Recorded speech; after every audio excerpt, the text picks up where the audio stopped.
smarter man would have topped his tank off before he drove off of out of the parking lot. I don't think I made it 30 miles.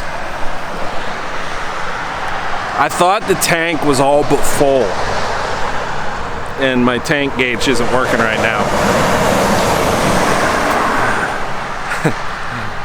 Different story about that, but you'd think I'd have topped off before rolling out. Anyways, walked up to the side on this bank here, and a gentleman here said he'll go get me a gallon of gas, get me down to the fuel stop. A little humbled today.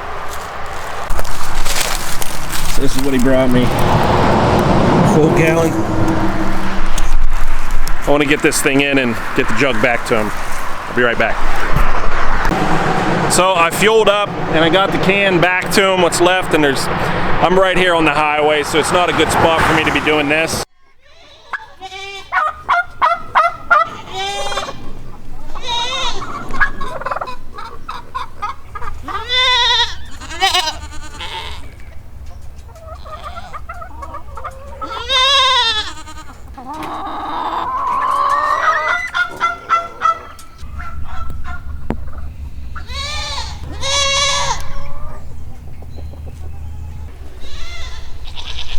Good morning.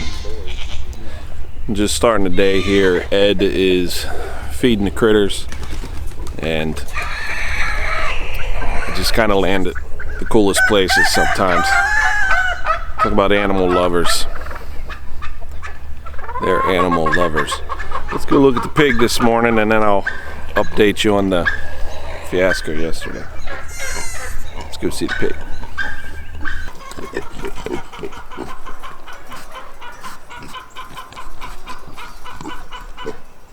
Run over to the brown one. There's mama right there. Boom. Yep.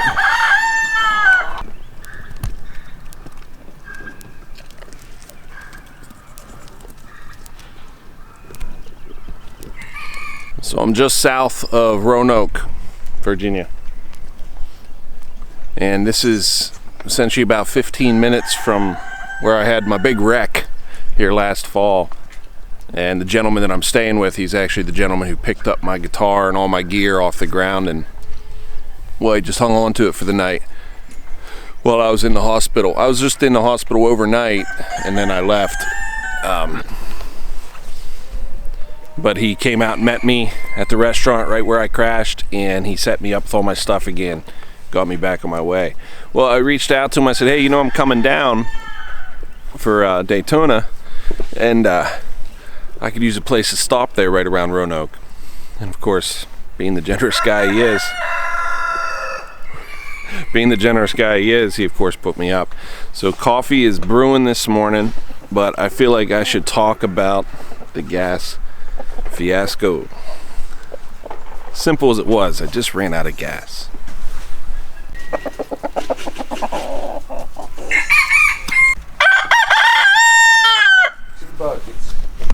No kidding.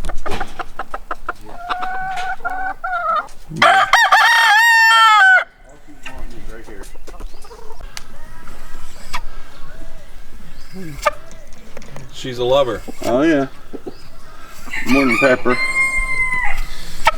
So this is salt, Yeah. and that's pepper. And those are the two resident turkey on the farm. Yeah. Get eggs from them too every day, just about.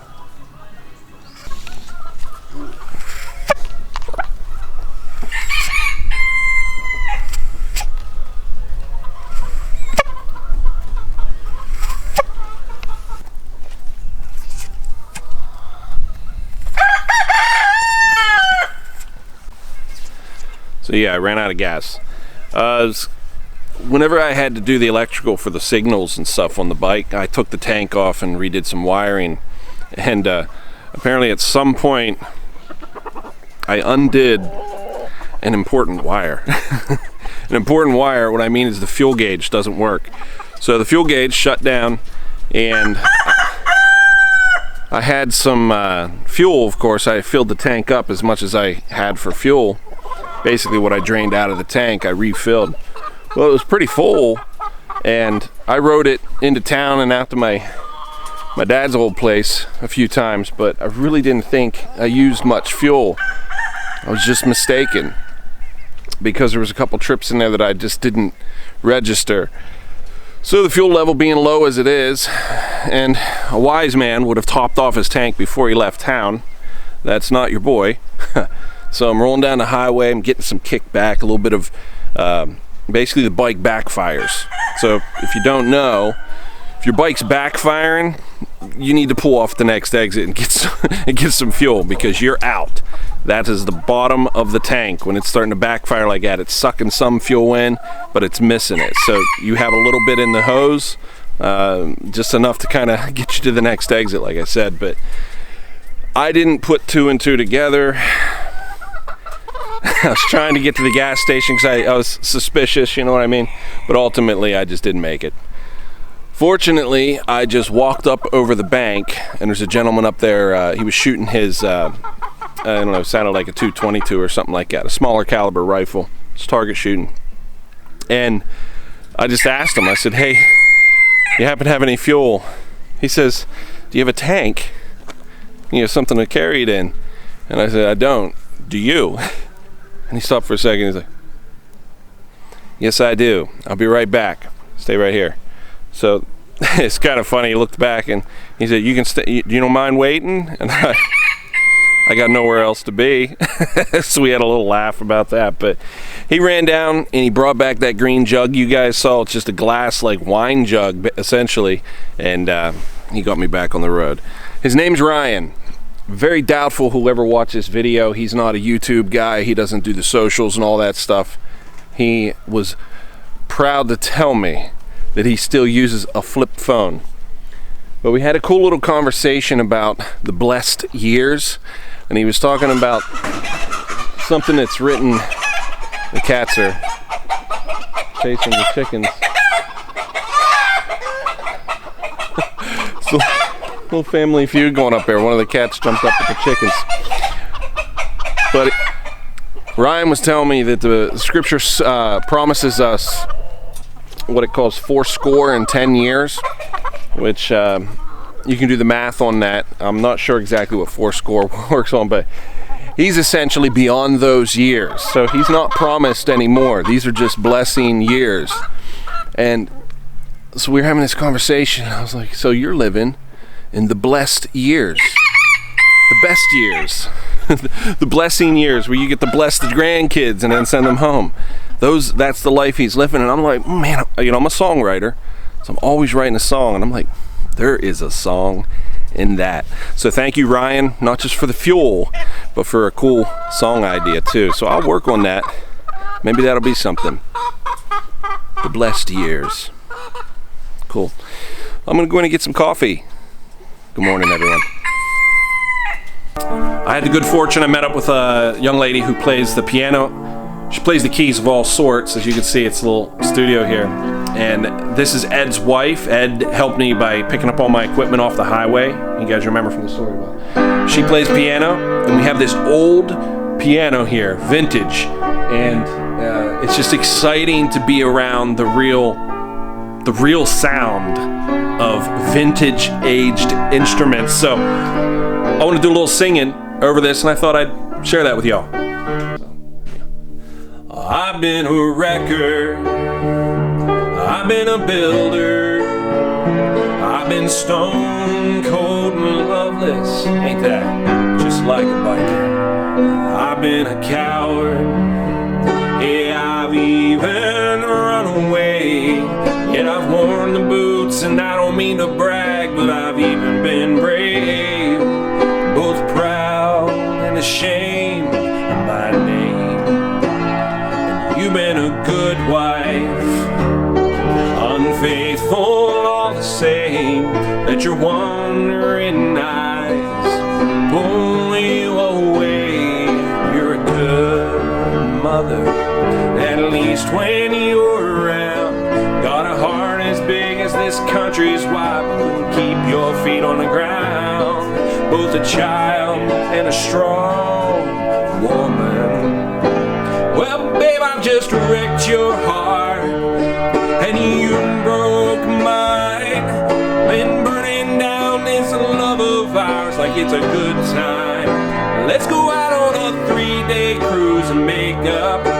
Call off this breakup, 'cause if I can love a heartbreaker, maybe you can love this record. Let's hear it.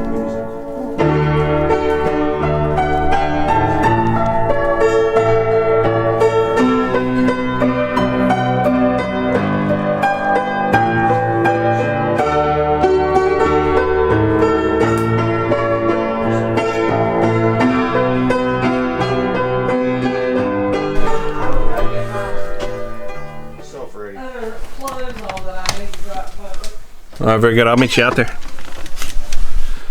So that's it for this stop. We're gonna leave Ed's, and Ed and Kim are actually gonna join me. We're gonna go back to the scene of the accident. So it's in the town of Lewistown, just outside of Roanoke, and I'm gonna ride the Harley over, and we're gonna grab a bite there, and I'm gonna bring you guys along. I'm gonna show you the scene, and I'm gonna get Ed to try and talk to us about what he saw, what he experienced there. It's kind of interesting from his perspective too.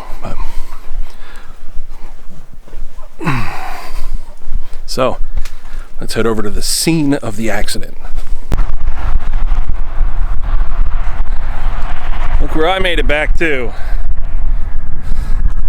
This is the scene, and I didn't know it, but I'm told, Ed told me, that the reason that sign is bent is because I did it. I didn't know. But that sign right there, it's just leaning slightly from me touching it. But this is the scene of the accident right here. I'll try to recall it a little bit. So this road here is 55 mile per hour. I was well under that, about 45. I remember being well under that because there was a little congestion here, because there's a little gas station and cars were slowing down to make a left-hand turn. So I was backing off the throttle way down. And then the van that was gonna hit me in a few seconds, he passed me on the left. So I'm in the right lane, he's on the left. He passed me, and of course he had to slow down really quick so he didn't rear end the vehicle that was turning into that gas station. Well, he wasn't gonna make it, so he cranked the wheel over, connecting with me. And I was on my brakes. I tried to move out of the way, but you know how they all say it just happens so fast. In hindsight, I should have laid back even further than I laid back. To my credit though, by decreasing the speed, I probably really saved myself, well, a lot of damage to me and to the bike. But ultimately that's the scene of the accident, and we're at the restaurant here. We're gonna go in and get a bite to eat. Celebrate. Did find this remnant piece, and I think that's me, just from my reflector. This is Ed and Kim. They're the ones that picked me up, quite literally, after the accident.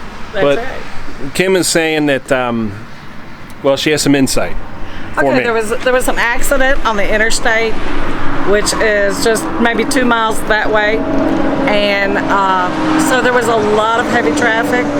My husband and I stopped here across the street to get gasoline, and you know, it was back to back.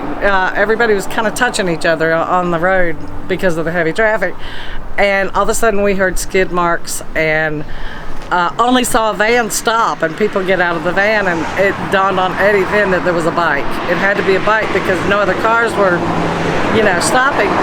And he said, "Oh my God, biker down," and threw me his phone and said, "Call the cops." And he ran across all of those lanes of backed up traffic without even looking, because he wanted to rescue his brother, you know, whoever he was.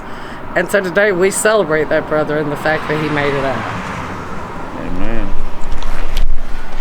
With food, because that's what right, Christians with do. Food. It's It's the one sin even Christians are okay with: gluttony. Yes, yes, yes. As long as you don't put cream in your coffee or play jazz. Let's go eat. See, Everybody eat sloppy. I know. I was just gonna say, see, you wait until I get down to the bottom of my taco when they always fall apart.